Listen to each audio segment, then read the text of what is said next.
Okay, hello. This is going to be probably a longer development vlog for week 12. I'll be going over my Wise setup once again. But before I get into that, I'll just say what I've done for week 12. So, beginning, managed to solve the transition bug. So, it was a weird one. Essentially, you could go from one room to another, but the player position would always go to the original starting point, so he would go here and not to the door position here. And that's because I was having input in fixed update to his player control script here. I was having the inputs in fixed update, and so essentially what I think it just sort of skipped a frame and didn't move the player to the correct position. So it was a weird one, but it got solved with the help from Matt Corbin and Carl Cornwell. Both I mentioned in my previous blog, so you can check out their blogs as well. Making great games. But so yeah, and it did bring up another sort of not issue but hurdle I need to get across is having persistent scenes. So because I've got multiple scenes, I think I got entrances to level 3 and then or level 4 then level 3. Uh, I want the player to complete puzzles at their own leisure, and so I need them to basically exit a room, and I need that room to be saved. So in essence, if the player chooses to throw this chest, for example, like across the room, if they exit the room and then come back in, the chest can no longer be here, but it will be in the position they thrown it.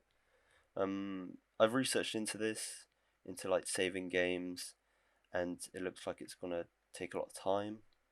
But hopefully, I'll find like an alternative, like just a solution that will just benefit the game. But that's sort of the last hurdle to achieve, and then I can deliver an alpha. I think I've decided to scrap the pre-alpha because of this. It's sort of needed. It's like the final thing. If I had that, I basically I can deliver the game and maybe sort of well the alpha next week, but then polish it up and be done. Um, so that's the last thing. But yeah, I started on the sort of the other monster AI in the other room, and everything seems to be going well. Levels 4 and 5 are now complete, minus the torch setup and the lighting, but they've been built, so that's all fine.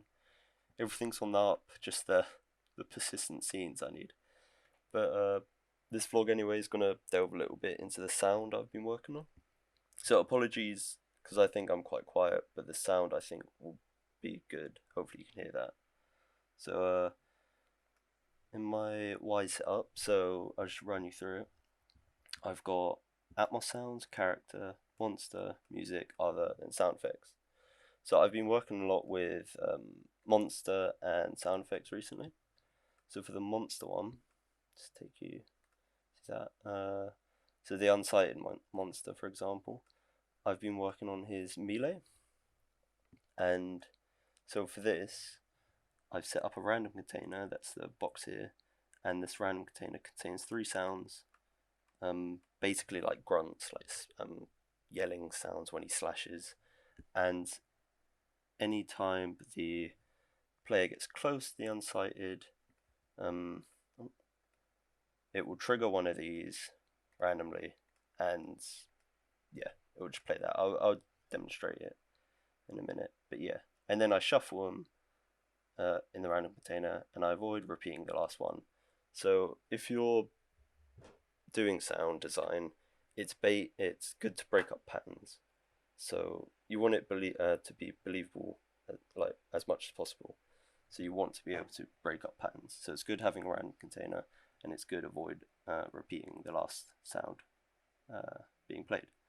So if I can just demonstrate that as well, go and see Unsighted, you'll see what I mean.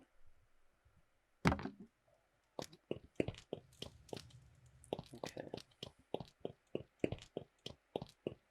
So hopefully this will be quite frightening. It needs some work on, but yeah, I'll just show.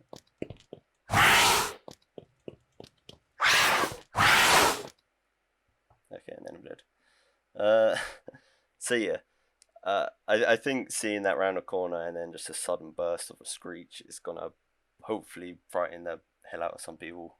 It has frightened me before, but so yeah, it does need work. But with Wise as well, there's a lot of tutorials for Unreal and Wise, like together. There's not many tutorials for Unity when it comes to coding. So for this, for the unsighted, I tried to have that sort of screech be called an update, but it hated it. It would get called constantly. So what I've done is that if you see this sphere, this collision, any time the player enters that, um, I think I need to go to the root of it. Has many bones. Just looking for the collision. Okay, sensors. So anytime the player enters this collision, so look, AK trigger enter first person, and then this is the noise. So the play the melee combat random container. That's that. Just take it off. So that's sort of the AK ambient of it, and up here, where is it? Yeah, the listener has to be the main camera, and that main camera is attached to the player. So it's always gonna be heard from the player essentially. But this, I believe Wise likes this approach other than sort of programming it in. I have programmed commands for collisions and I'll show that in a minute. But this is the best approach I've found so far. So every time the player enters this, he'll scream. Every time he exits, it sort of refreshes. So it's not constant. But I believe it sort of worked. It does need tweaking, and I will tweak it. But moving on to collision sounds, this was actually sort of better in my opinion. So we have a chest, a brick, and a torch.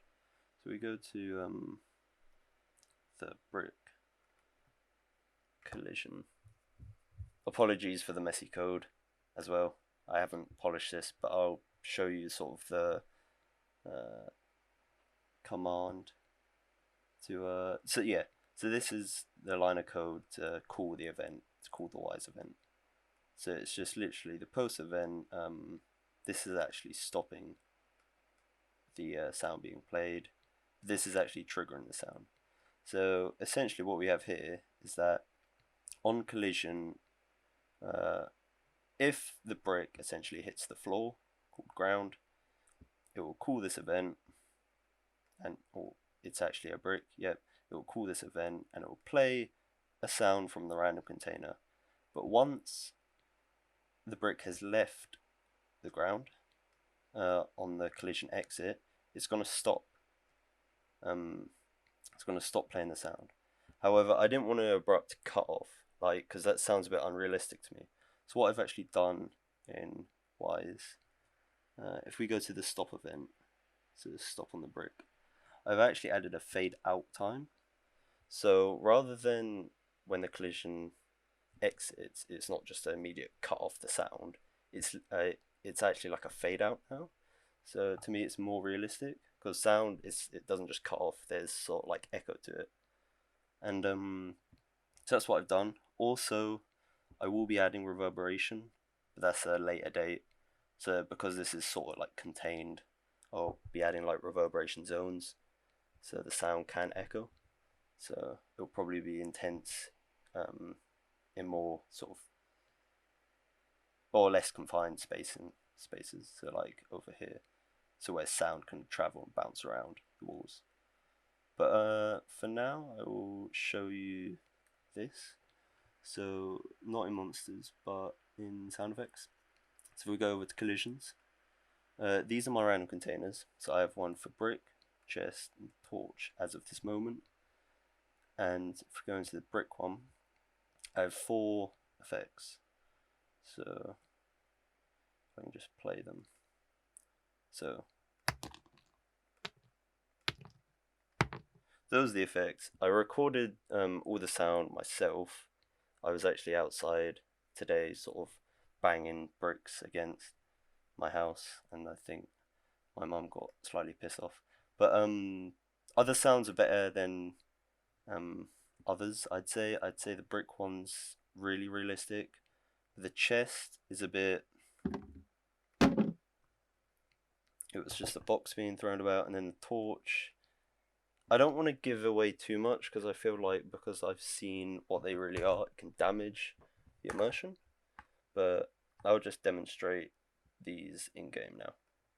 So I've set up the code, the collision of the ground, and I will show you how each one sort of interacts with it.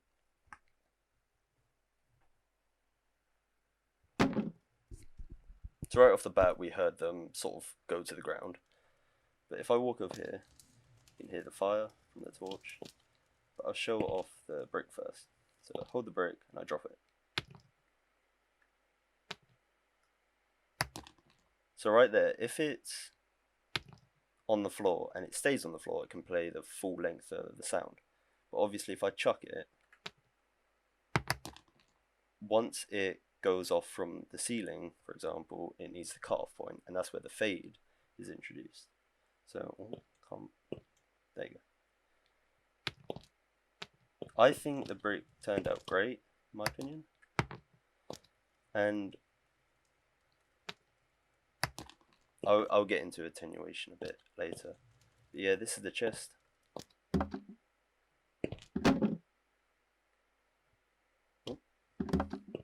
And then I can throw it. I think the chest needs work, to be honest. But you sort of get the principle of it. Maybe I could change the lid, could have its own one. And then finally the torch.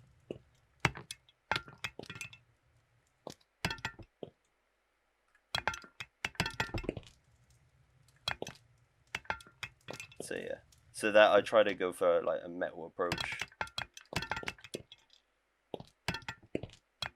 Okay, and if you have sort of sharp ears as well, you'll notice that they have attenuation, so they have positional audio. So if I sort of go over here and launch it, it's much quieter than if I was to drop it here. So look, for example, if I take this, I don't want to run into any monsters, but if I go over here, launch it, you don't hear it. It's literally, because I think it's up to 10 meters or so. I think that's quite a noisy sound, but if I do this, yeah, so it's much quieter, and that is because if we go back into Wwise, so literally all that editing those aspects is literally just done in Wwise. So if we go to bricks, for example, and then we go on to positioning, we have this sort of tab, and I'm doing balance fade, and I'm also doing the position of the player, which is sort of the first person player in Unity, and this is the attenuation of it. So I've made a new one called collision, and if we go to edit this, this is basically the distance of when sound sort of drops off. So I think it's 20 meters or so. I think it's quite high. But for example, the torches, the flame is about 6. So if I press play and you hear those torches, hopefully you can hear all of this. I'm hoping that's the case. But that's about, it gets louder. And then if you walk away, yeah, it's about 6. Yeah, I think it's, yeah, and then you can sort of hear it. But that's sort of attenuation, and it's quite I think it's a powerful tool because it really benefits immersion, and that's what I'm going for. And so it's definitely needed for the item collision. But yeah, so that's what I've been doing so far. I think for the alpha, for the general gist of things, I'll be using these sounds, but I will definitely probably polish those up. But that's attenuation. If you do it on the random container, you're essentially doing it for all these sounds as well, which is good. If you wanted to do it individually, you'd go to brick collision and then you'd be like override parent, and then you'd start to do it, and then you could change all this. But yeah, so that's the setup I've gone for the collision. I hope this sort of helped, or gave an insight on what I'm been doing, how I'm using Wwise. But yeah, for the most part, I think it's coming along, and I hope to incorporate more sounds using this approach, using both approaches for the monsters as well. Yeah.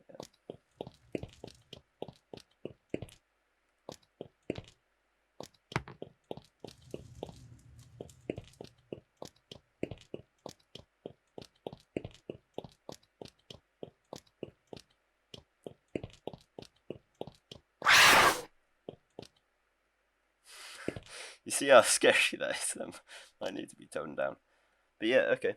I appreciate you sticking around and watching the full vlog, and hopefully this provided some good insight.